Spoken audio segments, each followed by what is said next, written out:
Hi, everyone. Welcome to our last session of the AAC in the Cloud. Hope everyone's had a great day. We are going to have Alyssa Hillary Zisk for us this next hour on what autistic adults who use speech and AAC can teach us about thinking beyond the device. After Alyssa is completed with her, with the session, we will at the top of the next hour we will have a live um, AAC in the cloud chat with Cough Drops owner Brian Whitmer. So you are welcome to hang out and join there. Alyssa says that you are welcome to use interject with any questions at any time. Just make sure you are on Slack track number 2, and then we will make sure that your questions are answered. So without further ado, we'll turn everything over to Alyssa. Alrighty, thank you, Amanda. So, as stated, my name is Alyssa. I'm going to be talking about what autistic adults who use speech and AAC can teach us about thinking beyond the device. I am on Twitter. Handle is at yesthattoo. And I have email. You can email me. And I have pronouns because I am non-binary and my pronouns are they, them, theirs. So the starting notes. 1. To make sure that you're in the presentation you want to be in. This presentation is about AAC options other than, or in addition to, dedicated options designed for AAC. This presentation makes use of the same research used in AAC for speaking autistic adults, as well as some additional research I've done since then, and my own personal experiences much more heavily than was in AAC for speaking autistic adults. The content is not identical. Having seen one, the other is still useful. And if you want the paper and don't have it, you can ask me. I will send it to you. And then while this presentation applies to me, it is not just about me. Hi, Endeavor Star. I will be following the Slack channel for our track, as perhaps you can tell from the fact that I just said hi to Endeavor Star. Feel free to ask questions at any time. I'm an online teacher. I'm used to dealing with that. So, who is this human? This is me. Hi, y'all. I'm an autistic PhD student in the interdisciplinary neuroscience program at the University of Rhode Island. So, I study brains. Brains are cool. I do work on augmentative and alternative communication, both in terms of brain-computer interfaces and is used by autistic adults, including myself.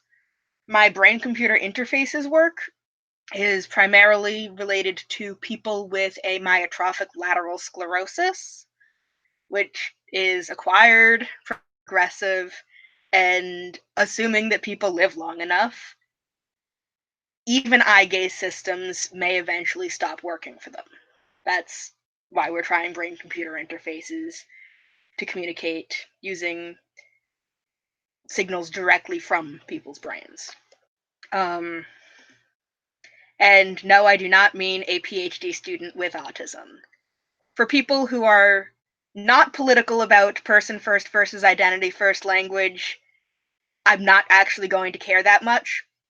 But correct me once on what I call myself, and I will make sure you need to be correct about calling me autistic and not with autism forever. So that was kind of my introduction stuff. Now I'm going to get into the meat. Why think beyond the device? What else can we use? And how do we generalize this? Because no number of examples proves a thing in general. I'm a mathematician. I know this. So why do we look beyond dedicated devices and applications?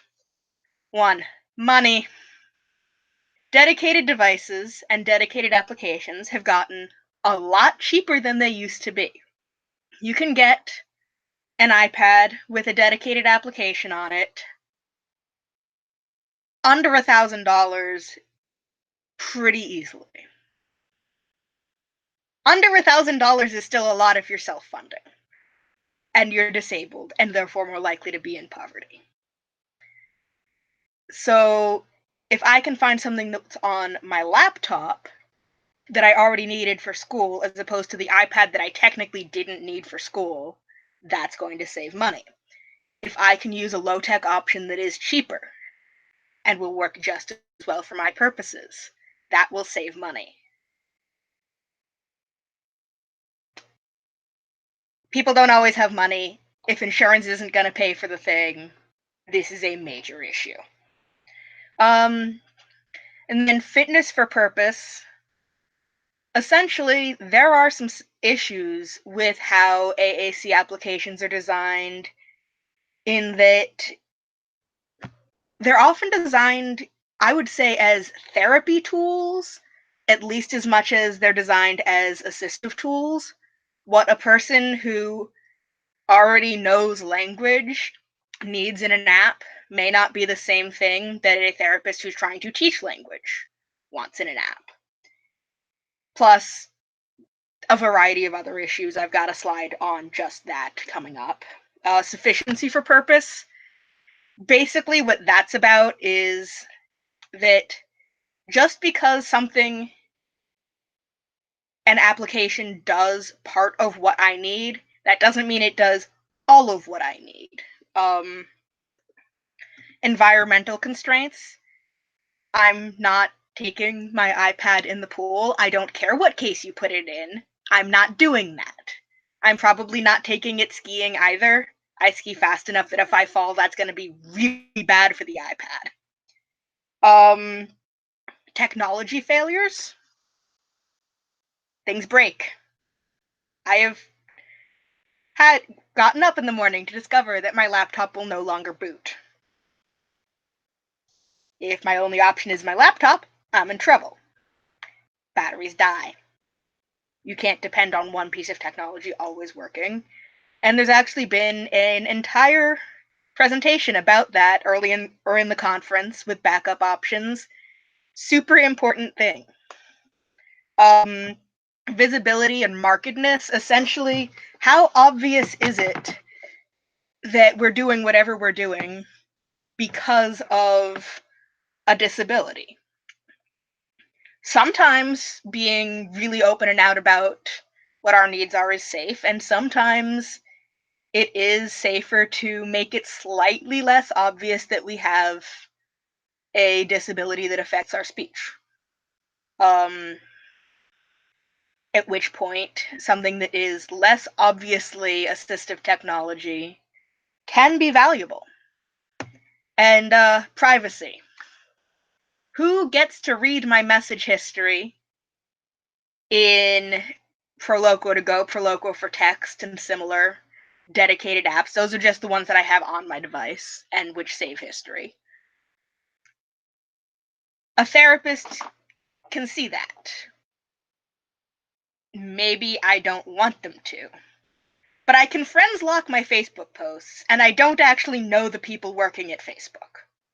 So, based on what kinds of privacy issues most people think about in everyday life, that is, privacy from the people who they actually encounter, a lot of times other options can be more private just because saving history is common in AAC. So, fitness for purpose, beyond devices. I'm a teacher, and teaching in an undergraduate electrical engineering lab. Blank 4-inch by 6-inch index cards were a good size to write on. They're portable. They fit on an already full lab table because it is full of electronics. It was really easy for a communication partner to learn. These are undergraduate students in a standard electrical engineering or biomedical engineering major. They can read something that's handed to them. And it lets me leave answers with students so that they don't need to remember what I said, what my answer was, and ask. They only need to ask a follow-up question if I actually didn't answer what they needed to know the first time. My dedicated devices didn't meet all of those needs. My iPad was too big. and I can't leave it with a student because I need to bring it with me to the next student. It is portable, and since most of my students did not have auditory processing issues so far as I know, a speech generating option would have worked if it had satisfied the other requirements, but it didn't fit everything I needed. And sometimes the dedicated device won't meet every need. Sufficiency for purpose. This picture is from a presentation I gave in my neuroscience program. There are a lot of screens in that picture. Counting up, I see 2 presentation screens, one of which, the one on top, has my iPad screen copied with Proloquo for text on it. That is essentially captioning myself because my classmates were not accustomed to the mechanical voice. And then the bottom one was my actual slides. Then there's the iPad in my hand. Then there's the laptop that's right below me. And down in the corner, there is yet another laptop. So Proloquo for text on my iPad is great, but my iPad speakers are not great. Screen sharing from an iPad is tricky.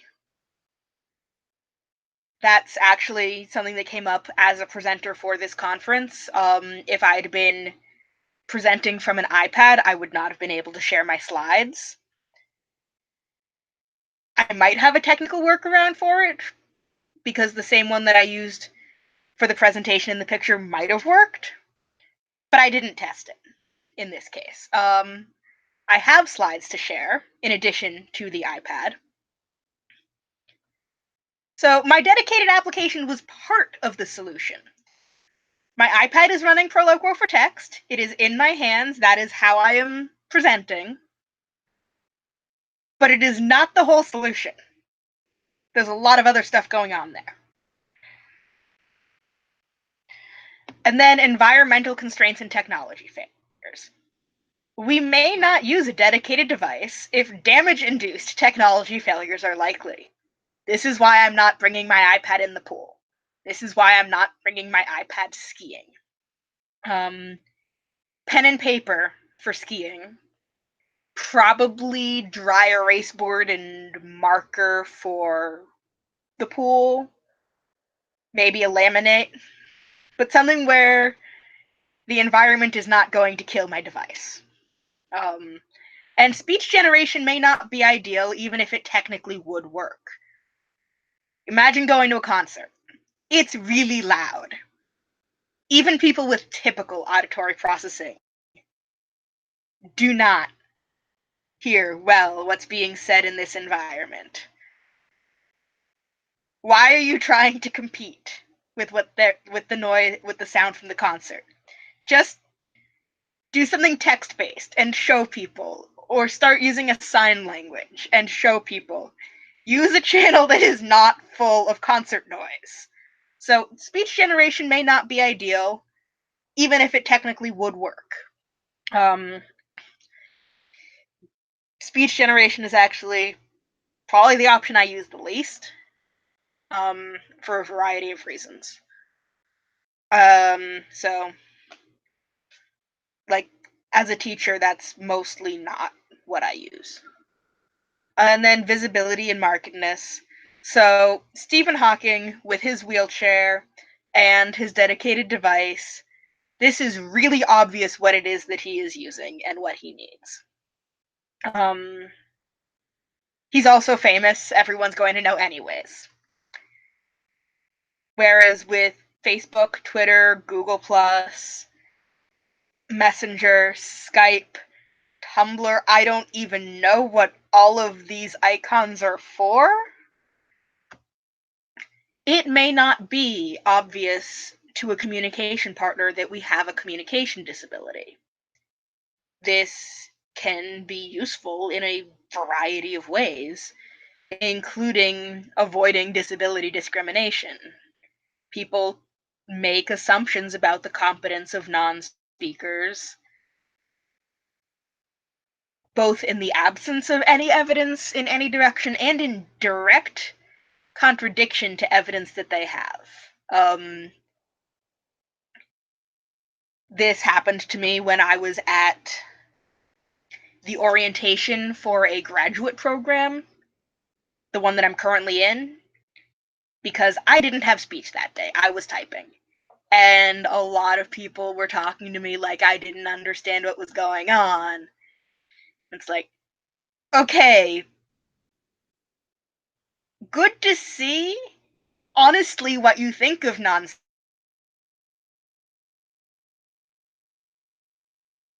Even when you have evidence of my intellectual abilities by way of the fact that I was admitted to this PhD program.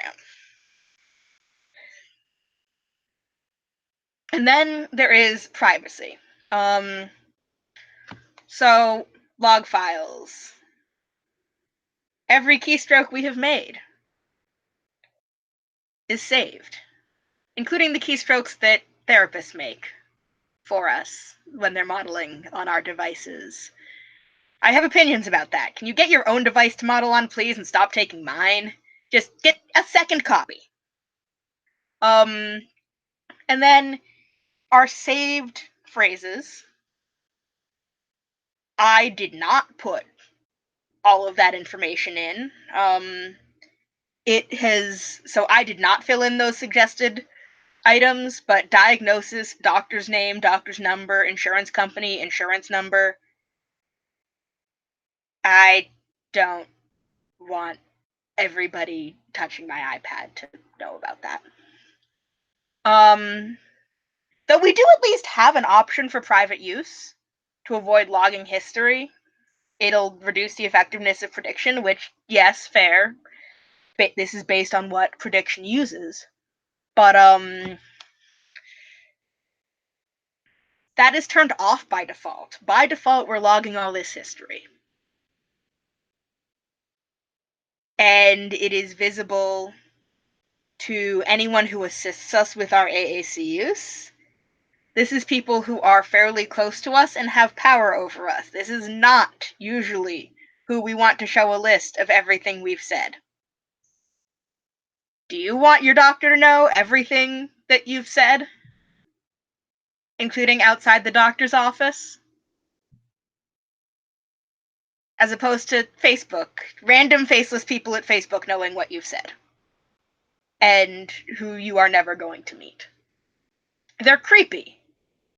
But they're not going to confront you in your kitchen about what you said. And ground you for it. So, what are some other options that we can use for AAC? There's software that's designed for other purposes besides specifically AAC. There's typical tools that are already present in the room. That'll depend on what the environment is, but there are often communication tools that are expected in the context of any given environment. You expect to see either a whiteboard or a blackboard in most classrooms. There's often projectors in offices and in classrooms, that sort of thing. Sign languages. This usability of this depends on the availability of other people who know signed languages, but they exist. They're an option. You can learn another language.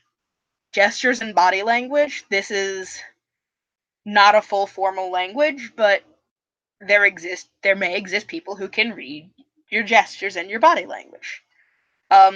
Communication supports that we can wear that may not be dedicated devices. Combinations of several tools and strategies.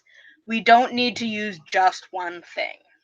Think about the total communication approach, in that we're going to use speech, if it's usable at all, and a dedicated device, and gestures, and things that we wear. Your imagination is really the limit here, except when you're working with other people, and then it's the combination of your imagination and their imagination. So just keep thinking of more things. In terms of software designed for other purposes, here I have a screenshot of something that I've used in meetings several times. I'll have a word processor and a projector. So I will hook my computer up to the projector and project my entire computer screen to the room. This, in theory, would kill privacy, but I need to turn my font size way up for people to be able to read what I'm typing this way. And then I open up on the side a notepad document with a much smaller font size. My audience usually can't read that. What this winds up meaning is that I still have the ability to take private notes, and I have an AAC option. While I believe you can get text-to-speech into a word processor, I don't actually have that set up, so this is a pure text option in my case. Another teacher I know, Harvey, my co-author for Teaching with Augmentative and Alternative Communication, has done this with, I think it was Google Documents, and did use text-to-speech for a more multimodal approach. But in both of these cases, we're using a projector and a word processor, neither of which were designed specifically for AAC. And in the case of the word processor, the one I use is free, which is nice because money again. Endeavor Star is saying that their deaf professor used a projected version of his laptop as well, so this is a solution that several teachers have come to. Think about where else it might apply. And then software designed for other purposes. Thinking about the internet again, we can compare how the internet and dedicated devices afford time. Howery, who I know also presented at this conference, and I really want to watch that video. I am slightly behind on watching things because of getting my own presentation ready. She wrote about time and AAC users and how the internet puts everyone into asynchrony in a way that is very helpful for some AAC users. So that's one reason. Using something that is asynchronous by default, as opposed to face-to-face communication, where our communication partners are typically expecting a much faster response than is practical with AAC. Privacy. Again, this is not just the absolute of what can other people see, but who are these other people who can see what we've typed and what we're saying. And once you start thinking about the who is seeing it, social media, with all their privacy concerns, still often does better than a lot of AAC devices. Visibility and markedness. Just about everyone uses some sort of social media if they have any access to it whatsoever. There are a few exceptions, but if you're using social media, if you're using the internet, people aren't usually going to assume that it's because you're disabled. Whereas if you're using Proloquo for text, or if you're using Proloquo to go, or if you're using Cough Drop, people are quite likely to make that assumption. People are more likely to assume that it's disability related if you're using a dedicated AAC application than if you're making notes to yourself, which you're then going to read aloud, even if in both cases your goal is not to need to think about your words at the same time that you're saying them. Modality. access to GIFs and to emojis and to pictures as outputs, not just as the buttons that you hit to come up with linguistic outputs, can be very useful for many AAC users. The internet often has this. Speech generating devices work with the assumption that we're trying to get to speech, specifically language. Ease of use, ease of communication. This is something that varies very personally, but the ease of use for internet-based communication can often be easier to use the internet than it can be to communicate face to face. And asynchrony is often part of that. Community, both in terms of abled people actually talking to us without condescension, and in terms of finding other people like ourselves. AAC users are often geographically distributed unless we've been institutionalized, which is a bad thing when that happens. So finding community. We can use software that's designed for things other than AAC, like for example Facebook and Twitter, to find each other, and then to talk about improving our AAC access. Think about what this entire conference is. Audience. That is highly tied to community. It's not the same thing, but in that with audience, we're not necessarily saying we're all going to interact with each other. Things like a news article would have an audience. I can publish an article and it can go places. Whereas what I type into FlipWriter, which is one of the applications I use for AAC, the person sitting across from me is going to see it and no one else ever will. It doesn't save history. One of the reasons I like it is that it does not save history. And control. The customization options on a lot of social media sites allow for things like you can customize a lot of your experience. You can decide who you want to talk to. You can decide what kind of background you want to have in some cases. You can block people from contacting you. AAC devices are often designed to be controlled by a therapist who's assisting you. Them having control is not the same thing as an AAC, as the person using the device having control. So think about social media as a software option designed for another purpose, because there are some real good reasons to be considering it. Typical tools are already present. Welcome to the math classroom, because I am a math teacher. I also was a graduate student in math. That whiteboard I used more as a student than as a teacher, but the concept was the same. Why am I using the whiteboard? It's already there. There is already a whiteboard in the classroom. All I have to do is get in reach of it, and then I can use it.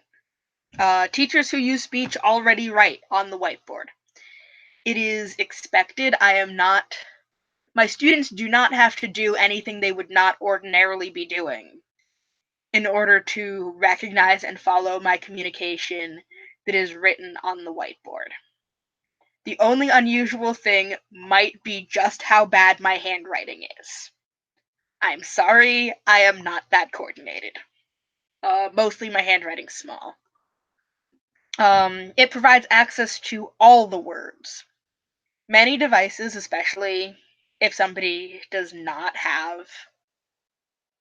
not been taught literacy, don't provide access to all the words. There's limited vocabulary.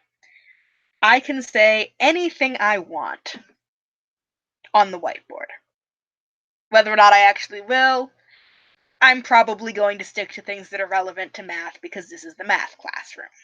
But if there were an emergency, I could say something else. I would not be limited to the words you'd put on my math board.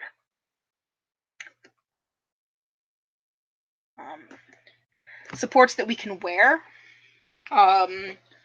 We can wear buttons and badges. These communication badges, white, neutral, I can regulate my own interaction.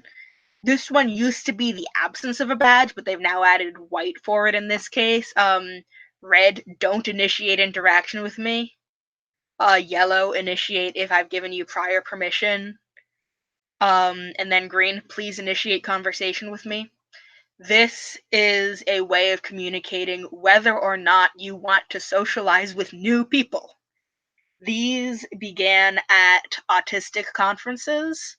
They have spread out to a variety of other conferences. I believe that the Society for Disability Studies uses them now. I know that the Young Wizards, which is a fandom, and it is not the same as Harry Potter, though there's a lot of overlap, they use it as well. Autistics Present used it. A variety of conferences have these. I think the International Communication Association might have started using them this year too. But these are not the only kinds of buttons and badges we can use. I know one person who created a communication board for their vest by ordering a variety of buttons that said with messages they wanted to be able to just point to, and putting these buttons onto their vest.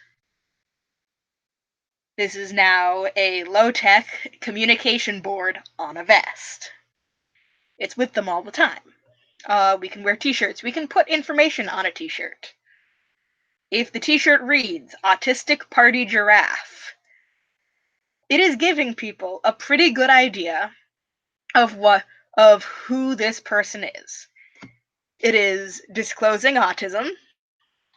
It is saying that they are the kind of person to make a joke while disclosing autism. Even if you don't get what the joke is, you can probably guess that that's a joke.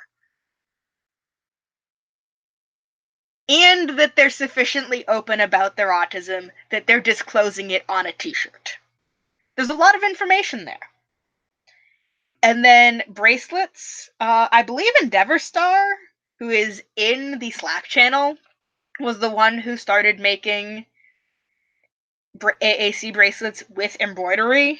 Endeavor Star is now typing and saying, heh. So I believe I was correct that it was in fact Endeavor Star. Cool.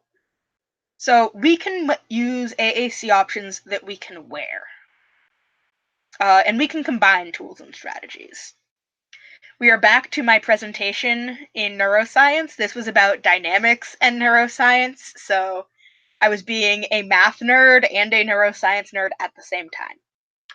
This presentation used my iPad with Proloquo for text on it, so a dedicated AAC app,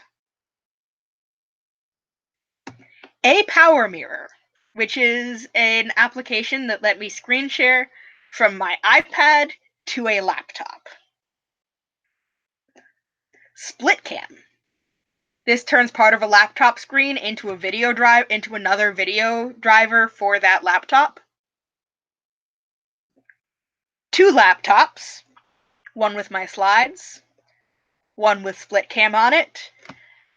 So we had the iPad screen going from the iPad through a power mirror to the laptop to split cam, and from there through the actual classroom media podium to allow me to split the screens and show both my slides and Proloquo for text while presenting.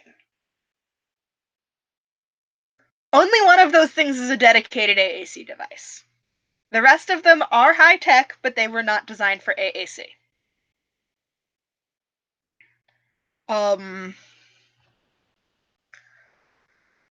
So, as far as generalizing these strategies go, ask yourself, what's the goal here? That is, obviously we always need to want communicate in an emergency as an option, but what is the main goal going to be? Are we trying to communicate in the context of a meeting with a bunch of people? Are we trying to communicate one-on-one across a table? Are we trying to talk to a classmate? Are we trying to talk to a coworker? What kind of communication do we expect to need in this situation? What environment are we trying to communicate in? So are we looking at a classroom with whiteboards? Are we talking about an office? Are we talking about a meeting room? Are we talking about somewhere else, like the pool? What tools are already available in that environment by default? A classroom probably has a whiteboard or a blackboard. A classroom or a meeting room probably has a projector. Offices tend to have computers in them already. A pool isn't going to have much that's meant for communication in it already, so this is going to be less of a consideration. But most environments for work or for study already have some tools in them that you may be able to leverage instead of or in combination with a dedicated AAC device. And what tools can get the job done and work in that environment, whether or not they were already there by default. A laminated cardboard and a dry erase marker are not already at the pool unless you bring them there, but they'll work. My personal laptop, isn't in the math classroom unless I bring it there. But it'll work. I can use it. My personal laptop is already in my lab by default because I need it for other programs. So think about what you already know will work, and think about what's already in the environment, and think about things that you can try. The main point, this is basically feature matching, and while it's not always student, communicator, environment, tool, technology. It's these same basic concepts again, it's just that we're doing this with tools, with technology, with strategies that were not designed for AAC. They may have been designed for communication in general, but not specifically for AAC. I have my references. So Merrill Alper talks about mobile communication disability and inequality. If you're thinking about the social issues around AAC, I personally write about AAC pretty often. Kathy Howery, presented here. A note about my name, because you might have seen Alyssa Hillary and Alyssa Hillary Zisk. My middle name is in there if I'm outing myself as disabled. My last name is on there if it's meant to apply to more than just me in a significant way, or if many of the examples are not me. And then, what did I just do? Woo! View. Presentation. There we go. So, thank you, and this is the part where I'm going to say, please ask me questions, because you didn't interrupt me to ask them before, and now you should ask me things.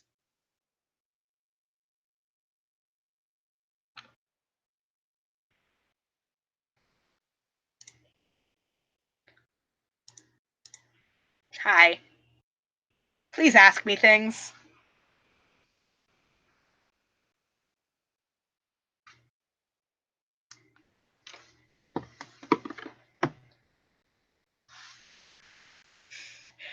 Yes, Endeavor Star, we are on similar pages on most things already.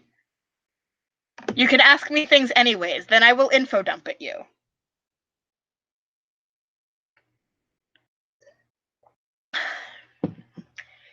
All right.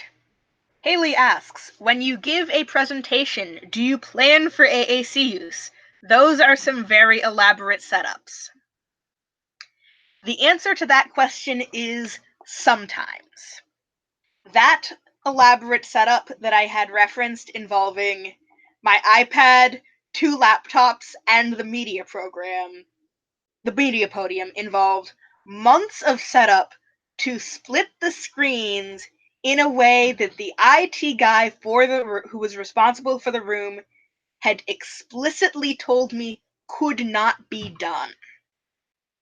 I did not like that answer. So I spent a couple months, more time figuring this out than I did preparing the presentation itself, actually, coming up with that series of programs, which would let me do what I wanted to do. I have also given presentations with AAC where I fully expected to be using speech, and where, because my ability to speak is, if it is 9 in the morning and I already can't talk, something has gone very wrong. So it was a 9 o'clock presentation, and something went very wrong. I had not prepared to give it with AAC. I had to anyways. My setup for that was much less elaborate. That was a project my word processor instead of my slides, and try to pretend that I knew what I was doing presentation.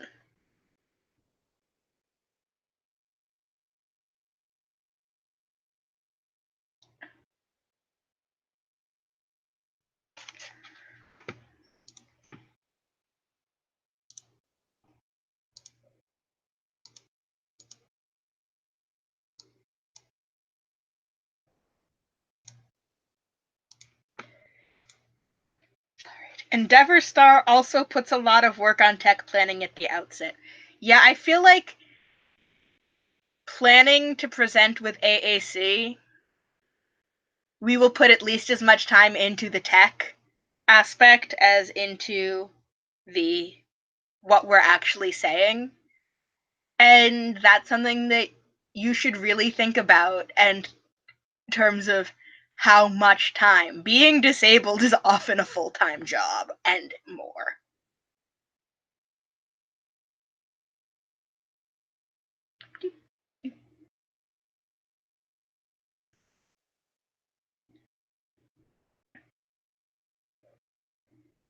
Haley asks, how is your employer and school at accommodating AAC use? So I have multiple employers, and the overall picture is that they're all good. In a bit more nitty-gritty, one place that I teach is the Art of Problem Solving. This is an online math educational site, and they are very good for one simple reason. There is no audio in the classroom. It is already completely text-based. Therefore, whether or not I can speak at the time is completely irrelevant. That makes it really easy. I suspect they would also be good about it if I needed a specific accommodation from them, but in their case, the design of the classroom already takes care of everything I need. And then at the University of Rhode Island, I am both a student and have worked for them as a teaching assistant, which has meant anything from grading through teaching an entire class. There have been some interesting moments in being accommodated there, generally involving people not knowing what my accommodations were. or not following through the logic. There was one person who, when I explained what my difficulties were, in that my ability to speak cuts in and out, and I may not always be able to speak orally in the classroom, suggested that if speech gave out on me, I should call the office. If I cannot speak, I cannot call on the phone. My dedicated devices are not set up in a way that allows for that. I think it might technically be possible with much more fiddly things than I have set up, but I have no idea how to do it. Also, I don't want a plan rescue. I want a plan teach with AAC, but mostly that was just a, wait a minute, that does not work. And then as on the student side of things,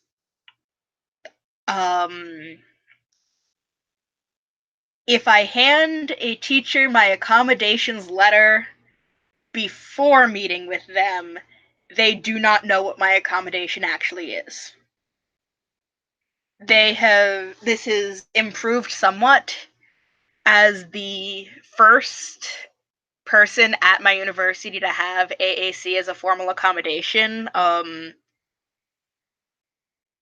I've had the ability to workshop my accommodation wording somewhat, and professors who read my letter can now tell that my disability and accommodation have something to do with communication. This is progress. I'm usually the first AAC user these folks are meeting, with the exception of the professor who taught the class on AAC. So they are totally happy to accommodate. They're totally willing to accommodate. They have no idea what they're supposed to do. I saw Brian, I think, was typing for a moment. Brian, did you have a question?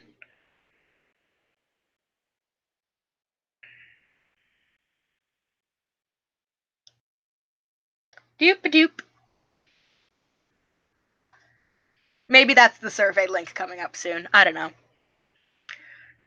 But yeah, in many ways, the people who have not had training on what they're supposed to do have been better about my AAC use than the people who have had training, because assumptions of incompetence are very much built into a lot of standard special education teacher training in a way that they're not built into how most college professors learn to teach college students and graduate students.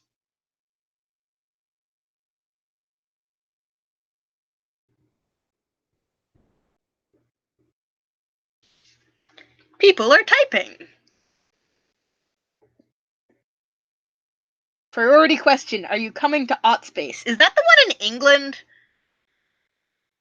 Autspace. Which thing is Autspace? Autspace.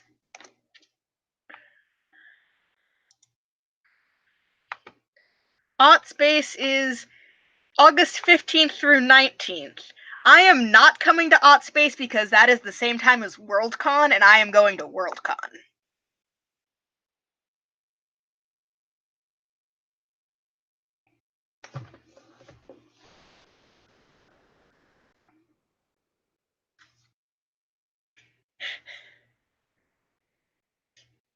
I wonder if I should take the survey so that I can say I attended my own session. I'm pretty sure I attended my own session.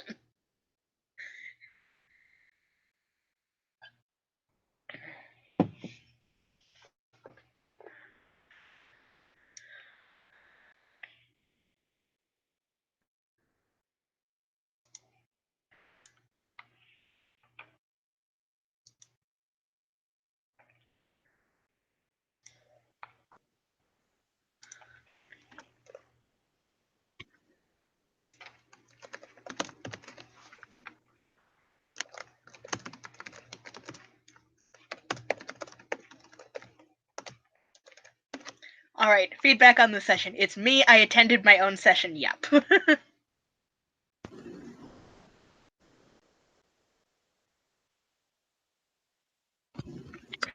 Okay, we have just a couple minutes, so if there's anybody else who has any final questions for Alyssa, go ahead and put them in now.